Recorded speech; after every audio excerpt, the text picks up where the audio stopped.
সংসদের ভোট কবে হবে সে নিশ্চয়তা না থাকলেও মাঠ গোছানোর কাজে নেমে পড়েছে বিভিন্ন রাজনৈতিক দল। এরই ধারাবাহিকতায় নির্বাচনে বিএনপির সামনে শক্তিশালী প্রতিদ্বন্দ্বী হিসেবে আবির্ভূত হতে নানা ছক কষছে বাংলাদেশ জামাত ইসলামী। আওয়ামী লীগ বিরোধী দলগুলোকে এক সুতোয় গাঁথার চেষ্টা করেছে। ধর্মভিত্তিক ছাড়াও বিএনপির সঙ্গে একসময় যুগপৎ আন্দোলন করা এবং ছাত্র জনতার অভ্যুত্থানে অংশগ্রহণকারী দলগুলোকে পাশে রাখতে চাচ্ছে তারা। এসব দলকে এক প্ল্যাটফর্মে এনে নির্বাচনী জোটে রূপান্তরের পরিকল্পনা জামাতের।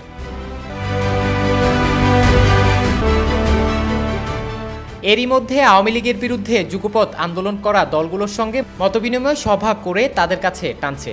ভবিষ্যতে জাতীয় সরকার গঠনের মাধ্যমে ছোট বড় সব দলকে ক্ষমতার অংশীদার করার প্রতিশ্রুতিও দিচ্ছে দলটি। তবে বিএনপির জাতীয় সরকারের ভাবনায় জামাত নেই। উল্টো অভ্যুত্থানে শেখ হাসিনা সরকারের পতনের পর বিএনপিও জামাতের সম্পর্কে চির ধরতে শুরু করেছে। এদিকে জামাতের সঙ্গে আদর্শিক দূরত্বের কারণে কয়েকটি দলের কিছু নেতার জোট গঠনে আপত্তি আছে। জামাত আনুষ্ঠানিক ঘোষণা না দিলেও দলটির নেতা এবং যেসব দলকে জোটে টানার চেষ্টা চলছে সেই সূত্রে এমন তথ্য জানা গেছে।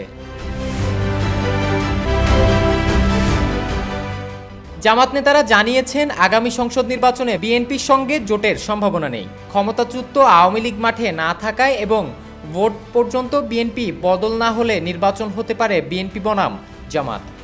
তবে বিএনপির বিপক্ষে এককভাবে পেরে ওঠা সম্ভব নয়। তাই আওয়ামী লীগ বিরোধী সব দলকে নিয়ে বিএনপির প্রতিদ্বন্দ্বী জোট গঠনের চেষ্টা চলছে।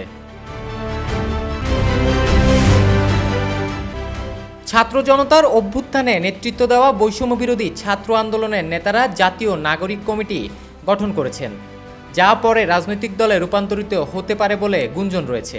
সম্ভাব্য এ দলটি নির্বাচনে প্রতিদ্বন্দ্বী হয়ে উঠতে না পারলেও ভোটের মাঠে বিএনপির পর জামাতই বড় শক্তি হতে পারে। এককভাবে নির্বাচন করে 1991 সালে 12.1% এবং 1996 সালে 8.6% ভোট পেয়েছিল জামাত। পরের দুই নির্বাচন বিএনপির সঙ্গে জোট করে অংশ নেয়। আদালতের রায়ে নিবন্ধন হারানোর কারণে 2018 সালের নির্বাচনে বিএনপির প্রার্থী হন জামাত নেতারা। Desk report, media express.